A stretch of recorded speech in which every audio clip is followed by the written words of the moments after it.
नमस्कार दोस्तों। कल्पना कीजिए कि यह एक नगरी का रास्ता जहां लोगों की भीड़ उमड़ रही है और वहां भीड़ में एक पागल हाथी घुसता है और बच्चे बूढ़े को कुचल देता है। लोग घबराकर इधर उधर भागने लगते हैं। सैकड़ों लोग मारे गए, कुछ लोग घायल हुए। तब ऐसे एकदम मदमस्त हाथी जिसका नाम नालगिरी है, शराब पिलाकर भूत के रास्ते पर छोड़ दिया जाता है। वो हाथी भूत को देखकर कैसा नतमस्तक होता है, यह है नलगिरी हाथी की कहानी। भूत के चचेरे भाई देवदत्त ने क्रोधित होकर मगध के शासक अजातशत्रु से मिलकर भूत पर जंगली हाथी नलगिरी को दौड़ाया था, जिससे अनेक लोग मारे गए और कई घायल हुए थे। लेकिन भूत ने शांति और मैत्री भावना से हाथी का वशीकरण कर लिया, जिसे देवदत्त का प्रयास असफल हो गया। तो चलो और एक नई कहानी को शुरुआत करते हैं। मगध की राजधानी राजगृह में उस समय भूत का बड़ा प्रभाव था। हजारों लोग उनकी शिक्षाओं को सुनने आते थे और भिक्षु बन जाते थे। लेकिन यह बात मगध के राजा अजातशत्रु के दरबार के कुछ लोग और विशेषकर देवदत्त, जो भूत का चचेरा भाई और विरोधी था, उसको यह बात अच्छी नहीं लगती थी। देवदत्त भूत से ईर्ष्या करता था। उसने कई बार भूत को अपमानित करने और उन्हें मारने की कोशिश की। एक दिन उसने सोचा, अगर किसी तरह भूत को खत्म कर दूं तो मैं ही संघ का नेता बन जाऊंगा। एक दिन देवदत्त मगध के राजा के पास गया। उसने मगध के राजा से कहा, महात्मा भूत के लोग बहुत बढ़ते जा रहे हैं। यदि उसका प्रभाव यूं ही बढ़ता रहा तो राज्य सत्ता को चुनौती मिल सकती है। कुछ कीजिए। राजा ने कुछ नहीं किया, पर देवदत्त ने अपने दुष्ट मन से एक योजना बनाई। उसने नगर के सबसे क्रूर और मदमस्त हाथी नालागिरी को चुना। नालागिरी को बहुत हिंसक माना जाता था। जब वह गुस्से में आता तो अपने रास्ते में आने वाले को रोल डालता। देवदत्त ने महावत को आदेश दिया कि हाथी को शराब पिला दो और उसे उस गली से छोड़ा जाए जहां से बुद्धि भिक्षाटन के लिए गुजरती है। राजगृह नगरी उस समय मगध की राजधानी थी।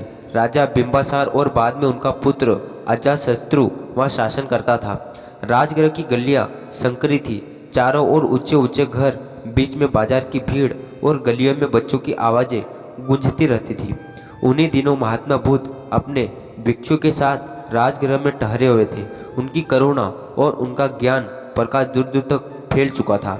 लोग उन्हें देखने और उनकी वाणी सुनने के लिए उमड़ पड़ते थे, लेकिन हर कोई भूत से प्रसन्न नहीं था।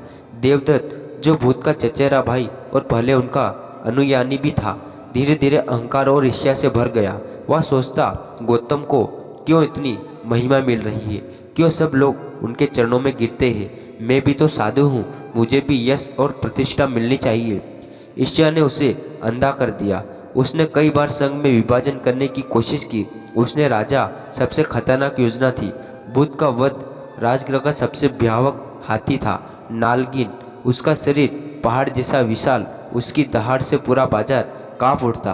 वह पहले भी कई बार लोगों को कुचल चुका था। देवदत्त ने सोचा, अगर इस हाथी को शराब पिलाकर नशे में छोड़ दिया जाए और वह भूत के मार्ग में आ जाए तो काम हो जाएगा। उसने महावत को बहुत सारा धन दिया। महावत ने नालागिरी को खूब शराब पिलाई और फिर सुबह के समय उसे उसी गली में छोड़ दिया जहाँ से भूत रोज भिक्षाटन के लिए निकलते हैं। सुबह का समय था। राजगृह की गलियां में धूप फैल रही थी, बच्चे खेल रहे थे, स्त्रियां जल भर रही थी, व्यापारी दुकानें खोल रहे थे।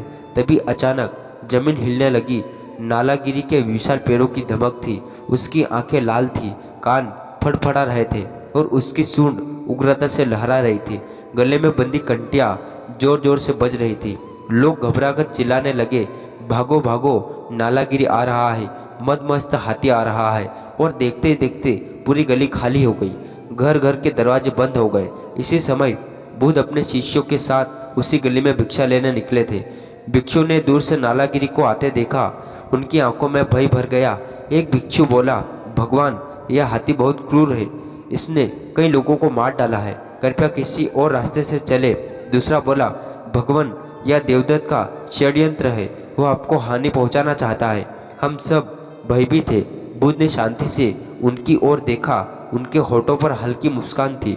उन्होंने कहा, भिक्षुओं, यदि हम भय से भागेंगे तो हिंसा और बढ़ेगी। याद रखो, हिंसा का उत्तर हिंसा नहीं है, केवल करुणा ही हिंसा को जीता सकती है। नालागिरी अब उनके पास पहुंच चुका था। वह गरजता हुआ दौड़ा। उसकी सूंड आक्रमण के लिए ऊपर उठी। उसकी आंखें अंजारे जैसी चमक रही थी। लोग छतों से यह दृश्य देख रहे थे।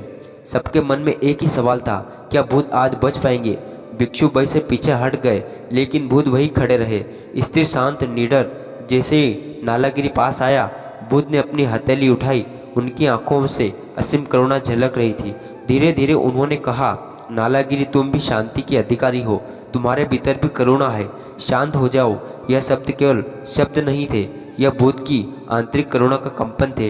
हाथी की रफ्तार अचानक धीमी हो गई। उसकी सूंड जो आक्रमण के लिए उठी थी, धीरे धीरे नीचे झुक गई। उसकी आंखों की ज्वाला बुझ गई और उनमें आंसू चमकने लगे। नालागिरी भूत के चरणों में आकर बैठ गया। गली में गहरा मौन छा गया। लोगों ने अपनी आंखों से देखा, क्रोध और हिंसा जहाँ विफल हो जाते हैं, वहाँ करुणा विजय पाती है। यह दृश्य देखकर पूरा नगर स्तंभ रह गया। लोग छतों से चिल्लाने लगे, साधु साधु, यह चमत्कार नहीं, करुणा का बल है। बच्चे खुशी से तालियां बजाने लगे। भिक्षु भाव विभोर होकर भूत के चरणों में झुक गए। वह हाथी जिसे मारने का औजार बनाया गया था, आज सवई अहिंसा और शांति का दूत बन गया। लोग विशिष्ट होकर बोले, सचमुच करुणा से बड़ा कोई बल नहीं।